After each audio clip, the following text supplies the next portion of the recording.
Et pour débuter Aminata, l'armée rend hommage à ces hommes et puis en perd un quatrième soldat. Ça fait bien sûr la une des journaux. Pour débuter, Bespi le jour qui nous dit ceci concernant cet accrochage entre le MFDC en Gambie et l'armée sénégalaise. Donc, Santé Zidio, un médiateur avec les détails ici concernant les informations de la DIRPA.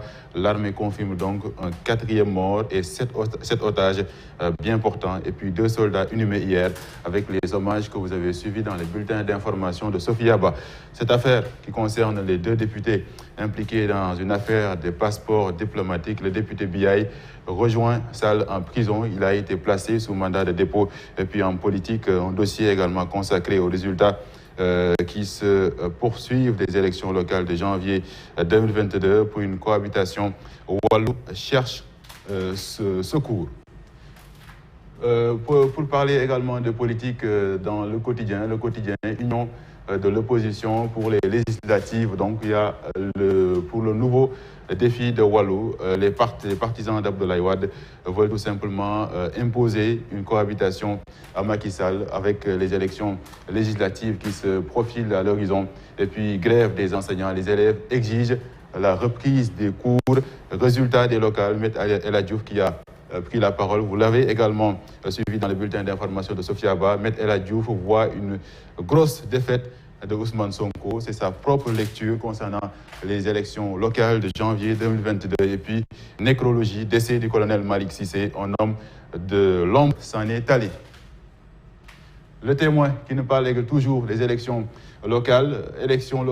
Wallou-Sénégal justifie ses résultats et réclame Pikine. D'après donc Wallou-Sénégal, c'est la coalition Wallou-Sénégal qui a gagné les élections locales à Pikine avec la photo de tous les leaders ici que vous reconnaissez sans doute. Et puis concernant bien sûr Moustapha Niasse, Idrissa Seck, Aminata Mbengue Ndiaye, ces présidents d'institutions ridiculisés dans leur fief, d'après le Témoin, qui parle également de la grève des enseignants, perturbation du secteur noté actuellement. Un autre quotidien, Walf Quotidien, qui parle toujours de politique avec les élections locales, s'affleure le report concernant les élections législatives d'après Walf Quotidien, qui parle bien sûr de ces élections locales et de la guerre qu'on a notée actuellement. Grand Yoff, APR, Alliance pour la République et le Parti Socialiste, règlement de compte entre alliés avec la photo de Ndaï Sali Diop Dian, ministre, et bien sûr du maire sortant, réélu Jean-Baptiste Diouf à Grand Dakar. L'AS, toujours avec des interrogations concernant les élections locales, la tenue ou pas des législatives cette fois-ci au mois de juin. Est-ce que ces élections-là vont se tenir? Les notes discordantes des experts, d'après donc Babacar Fall du GRADEC, qui s'exprime, parler de difficultés techniques ou juridiques pour ne pas organiser les législatives en juin est une fuite en avant, d'après l'Observateur. Et puis Mohamed Mansour VI qui dit ceci: si les législatives doivent se tenir au mois de juin, le montant de la caution devrait être fixé le 28 janvier, selon lui, prochain. Il donne donc cette information. Et puis, concernant la revanche des Nitoudara qui ont remporté avec Serigne Mboup, disons, des localités à l'occasion des élections locales de janvier 2022. Donc, dossier à suivre dans l'AS.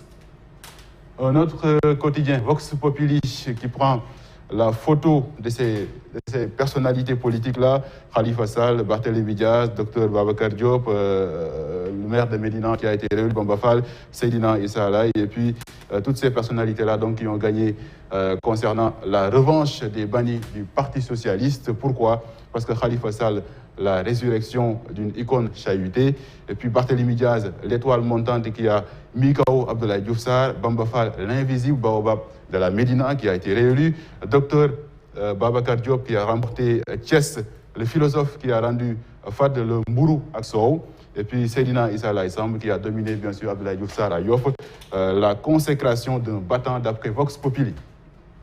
Un autre quotidien pour poursuivre, toujours de politique, Yewwi Askan Wi, les prémices d'un divorce, des interrogations donc concernant Ousmane Sonko et Ousmane Sonko et Khalifa Sall. Leur relation, Ousmane Sonko et Khalifa Sall se disputent le leadership dans Yewwi Askan Wi, d'après Li Quotidien et puis la posture de Serigne Moustapha Sy et Barthélémy Diaz dans tout ça. Comment faire pour que le divorce ne soit pas scellé dans la coalition Yewwi Askan Wi? Une interrogation d'après Li Quotidien que donne cette information. Un autre quotidien pour poursuivre, oui, Source A, qui parle de Gëm Sa Bopp, la coalition de Bougane Gueye Dany. Bougane Gueye Dany, Gëm Sa Bopp s'impose au forceps. Pourquoi?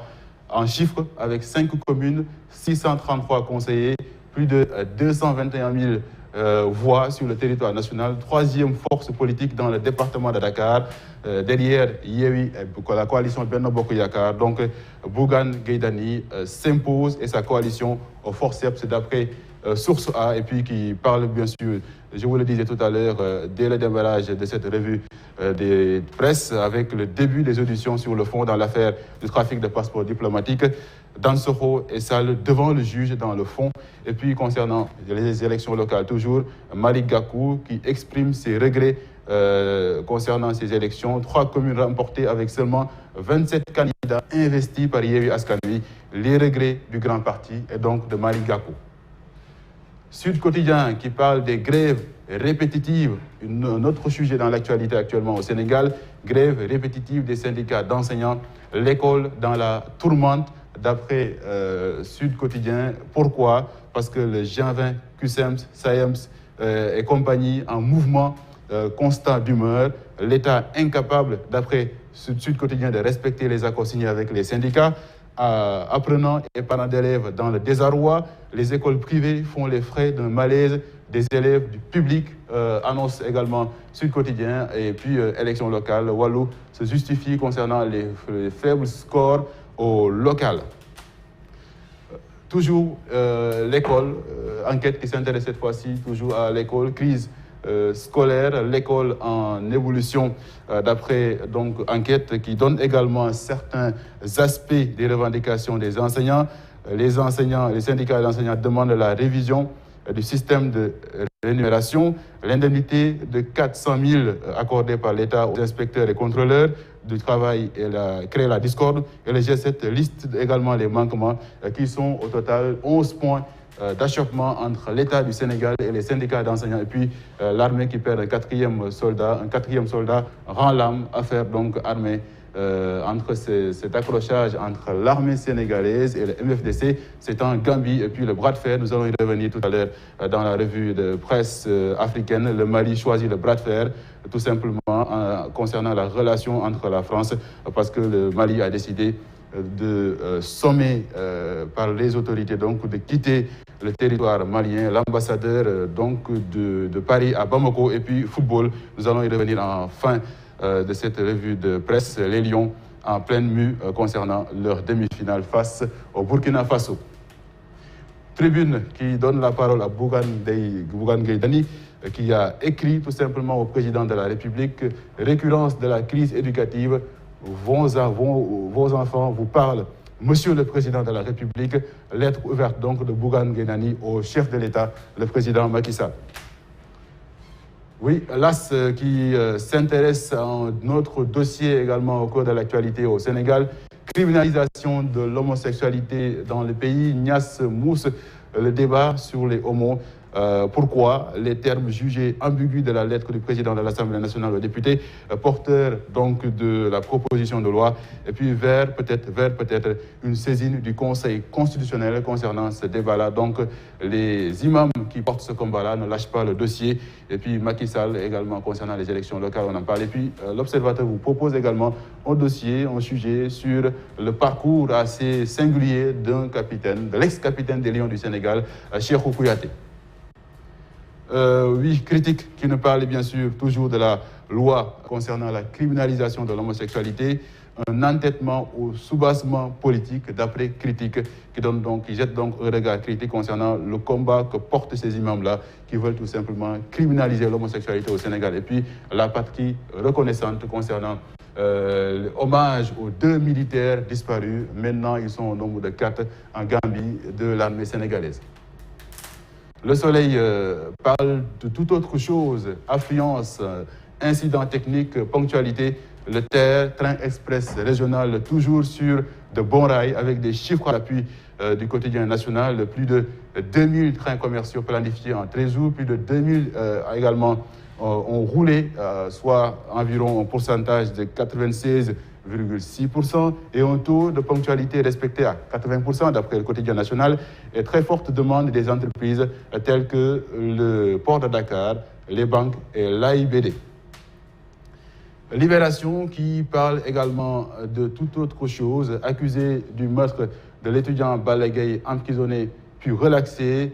Thiendella Ndiaye porte plainte contre l'État du Sénégal. Thiendella Iseki, c'est l'auxiliaire de police qui dit avoir subi un préjudice anormal et spécial, réclame donc 100 millions de francs CFA en guise de réparation à l'État du Sénégal. Il accuse l'État de s'être servi de lui comme un bouc émissaire pour apaiser la tension à l'UCAD, alors qu'il n'était pas du tout, même pas sorti du véhicule de police à l'époque. C'est bien sûr pour parler du meurtre de l'étudiant Balla Gaye à l'époque.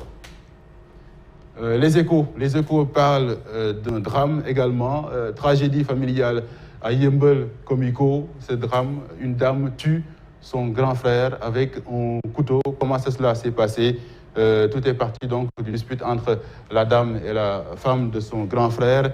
C'est en voulant se dégager de l'étreinte de son frère Abdou qu'elle s'est emparée du couteau à pain et a tout simplement poignardé à la poitrine son grand frère qui est décédé sur le coup. Et puis, match décisif demain à la CAN, mercredi à la Coupe d'Afrique des Nations.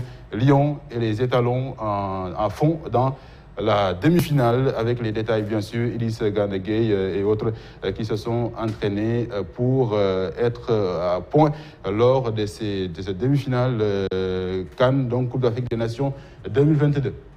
Nous poursuivons avec, pour donner la parole à Sadio Mané dans ce stade. Sadio Mané en forme, pourquoi impliqué sur les 7 des 12 derniers buts en Coupe d'Afrique des Nations pour le Sénégal. Sadio Mané, c'est tout simplement l'indispensable des Lions, meilleur buteur et passeur sous Cissé, un exemple pour les jeunes générations d'après Aliou Cissé. Et puis Burkina Faso, le match mercredi, demain donc, Burkina et ses étalons au sabot dévastateur d'après Stade qui a également analysé comment joue le Burkina Faso depuis le début de la Coupe d'Afrique des Nations. Pour finir et pour poursuivre, oui, Record qui fait le point. Gallo des Lions hier au stade Olembe, Boulaye mélangé et puis Fodé Ballo-Touré réintégré dans l'équipe. Et puis cette bonne nouvelle pour Aliou Cissé avant d'affronter le Burkina Faso, tous les Lions testés négatifs au Covid-19. Odia, que dit Odia ce matin? Odia nous parle de Otambalit Pipe. On voit cette personne-là à bord du véhicule donc, qui devrait normalement rencontrer sur son passage le président de la République Macky Sall et la première dame Marème Faye Sall. On voit avec beaucoup de déchets. Qui sont ces déchets-là? Alliés politiques inutiles, conseils inutiles, ministre conseil inutile, ministre inutile tout simplement. Et ouf, dit le président de la République, Clean Up Challenge Palais, validé ou presque, pour dire les Clean Up Day lancés par l'État du Sénégal.